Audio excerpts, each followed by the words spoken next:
皆さん、こんにちは。8回目のベイチあれこれです。今日はエジプト生まれでエジプトの諜報機関のオフィサーとしての父親を持ち、ガザで育ったノニー・ダーウィッシュさんがガザ地区生活の体験と、その後、米国に移住してから学んだ真実及びイスラム過激思想からの脱却の叫びを皆さんにお伝えします。この動画では彼女、ダーウィッシュさんの喋っているところだけをシェアさせていただきました。それで前編を聞きたい方は、この YouTube のコネクションに行ってみてください。多分この方の名前で出る、サーチできると思います。あと、その前に、その、シェアしてる、彼女のスピーチが終わった後に、約8枚、7枚か8枚ぐらいの、こういう、彼女の喋っている、字幕の起こしをしておきました。eachページにつき約5秒ぐらい置いておきますので、あの、YouTube をストップして読んでいただければいいと思います。それと、YouTube の前に読んでおかれると、案外と、わかりやすいのかもわかりません。ということで、とにかく、これ1、2、3、4、5、6、約8枚ぐらいありますので、あの、時間を見つけて、読んでいただければと思います。それでは、彼女のスピーチをシェアさせ。I was born and raised as a Muslim in Cairo, Egypt, but I grew up as a child in the 50s in the Gaza Strip. And the reason I was in Gaza was because Gaza at that time was part of Egypt. I attended Gaza elementary schools where we learned hatred, vengeance, retaliation. Peace was never an option. The concept of peace was something foreign. Actually, the word peace was never even mentioned in the services of any mosque. We recited poetry every day in the school, wishing upon ourselves to die as martyrs. You know, I used to see girls reciting this poetry while they're crying. They would wish upon themselves to die as a martyr. See, our value system was about victimhood, thinking of ourselves as victims, or to be a martyr, to go kill everybody and die as a martyr, either a victim or a martyr. There is nothing in between. Women don't go to mosques, but we used to hear the service of the mosque either on radio or on TV. And I remember every Friday prayer, the sheikh would be at the end of the sermon, he would curse, may God destroy the Jews and the infidel and even the Christians and non-Muslims. And he would call non-Muslims the enemies of Allah. If you grow up with cursing as a form of prayer, it can feel and sound normal. Hatred can be normal because who am I to judge? I never noticed that this is not holy. So this is how I grew up. 22 Arab countries did everything they could to make life impossible for Israel to exist. The Arab League forbade absorbing the so-called Arab Palestinians, rejected to give them citizenship in any Arab country. So you could see a Palestinian born in Cairo, for instance, and never get the citizenship and die in Cairo. They are born and die in Syria, a Palestinian, and they never get a citizenship. Why? Because the Arab League wanted the Palestinian problem never to be solved. This is not their agenda. The agenda is to keep them refugees from birth to death. The culture was so for sacrificing. They encouraged women to stand up in front of the cameras and say, I gave my son to the jihad and I want my other children to die in the jihad. Women who are for life, for peace, were looked down upon. Women who would be radical, if not more radical than men, who will promote jihad, for their children were lifted up as honorable women to be respected in society. So for a woman to be respected in Islamic society, you have to be as radical, if not more radical, than men. And that is why a lot of women are silent. They are proud to give their children to jihad. It's the only way to go to heaven is to go and kill the infidel and die in the process. The Arabs of Israel were pushed constantly. They are rejected from being absorbed and constantly pushed against the borders with Israel in order to keep the problem alive. The Arab world doesn't have a shortage of land. If you look at the Arab world from the Atlantic Ocean, Morocco, all the way to Persia, from Turkey, all the way to Sudan. At that time, when I was a child, the Sinai was practically empty desert. Nobody lived in the Sinai. Like today, there is Sharm el-Sheikh, all the nice beaches. This was a military zone. And there is absolutely no need, no pressing need for Arabs to be so dwelled on wanting to throw the Jews in the sea. This international conflict called the Arab-Israeli conflict really is a fabrication. This is not a conflict over land. And anybody who thinks it's a conflict over land is misguided because we don't see the truth. The truth is Arabs, there is something in Islam anti-Jewish, anti-Christian, especially anti-Jewish,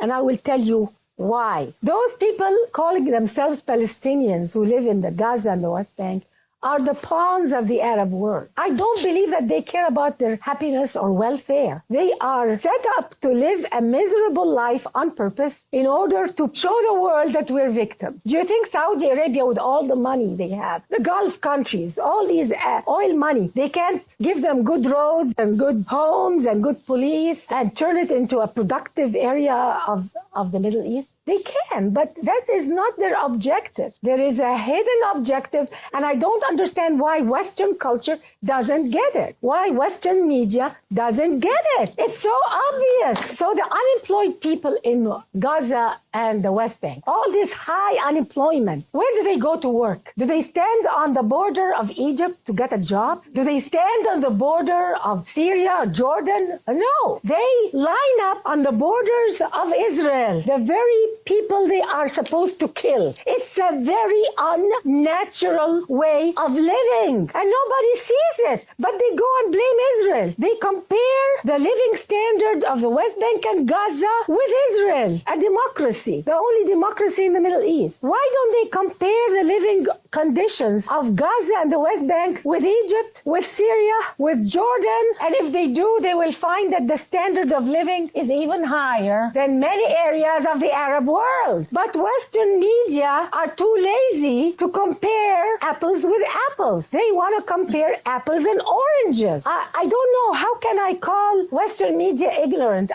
They should not be ignorant. And then they go and ask Israel, why don't you do some concessions for the Palestinians? I never hear them stand up to Arab leaders and ask Western media, why don't they ask Arab leaders, how about some concessions to the Israeli people? We never hear that. And it's very convenient to blame all of this terrorism on, after 9/11 especially, they blame the terrorism. Oh, it's because we have this terrorism everywhere by Muslims.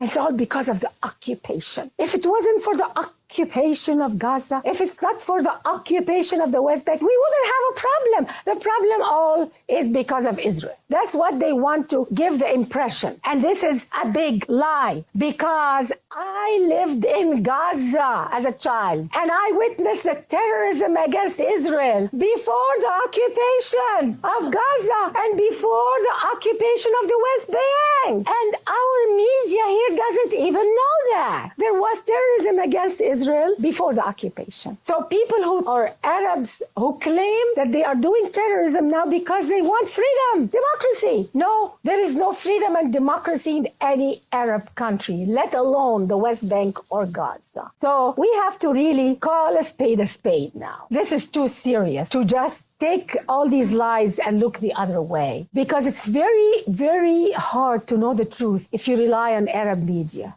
if you rely on the culture around you. And because of life in an oppressive society, I moved to America. I moved to America in the end of 78, 79, and my life completely changed. And one time I wanted to attend a synagogue and a church because I was curious. I thought they were going to curse the Arabs the same way we cursed them in our mosque, the holiness of the place. They were praying for everybody. They were praying for peace on earth. How can we leave this earth a better place? It was a totally different way of thinking, the opposite of what I grew up with. And that's when I went to a mosque here also in Los Angeles. And I thought that because they allowed women, that it was going to be different here within America. I am so glad that Islam in America must be so different. So I went to the mosque and I heard anti-Semitism again in the mosque. And I was told, don't assimilate in America. We're here to Islamize America. They were looking down at American culture. They were looking down at this society. And I felt very uncomfortable. I said, oh my God, there is an agenda here. And I never went back again. It hit me. How could we do this? How could we lie and accuse people of something we Arabs know very well we have done ourselves?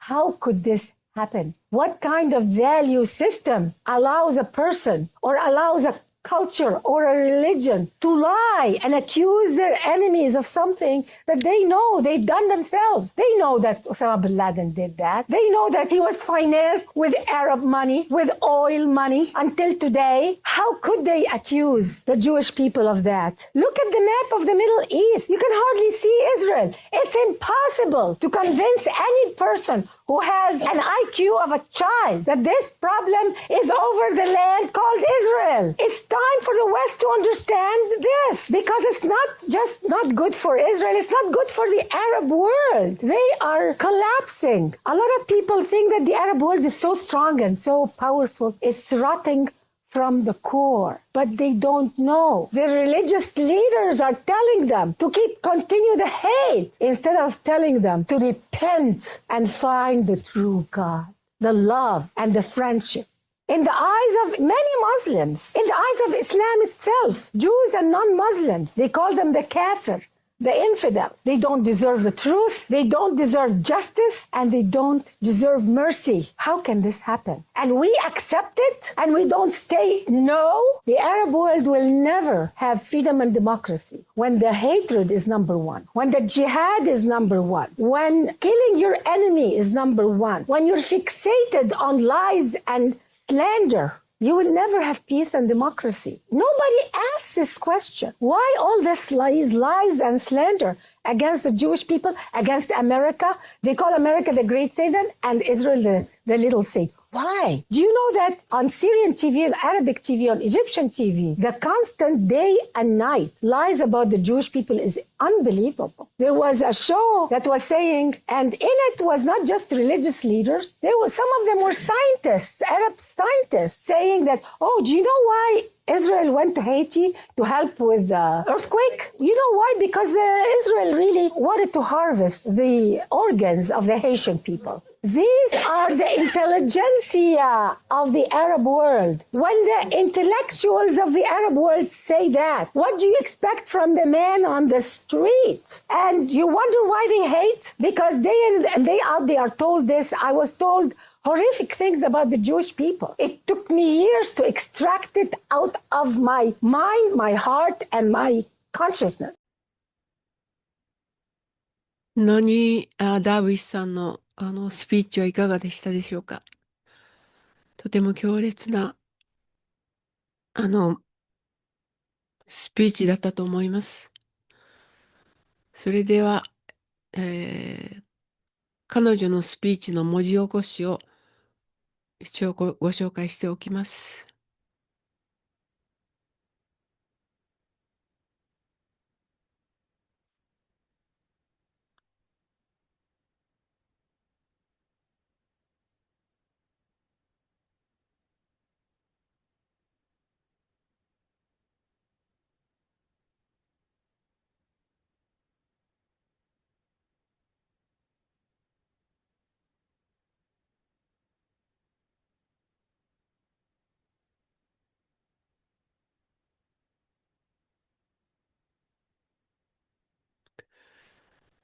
一応5秒ぐらい一ページに時間を取るようにしましたので、その間に YouTube をストップして、この内容、彼女の内容を、文字起こしの文を読みたいという方がおられたら、そうしてください。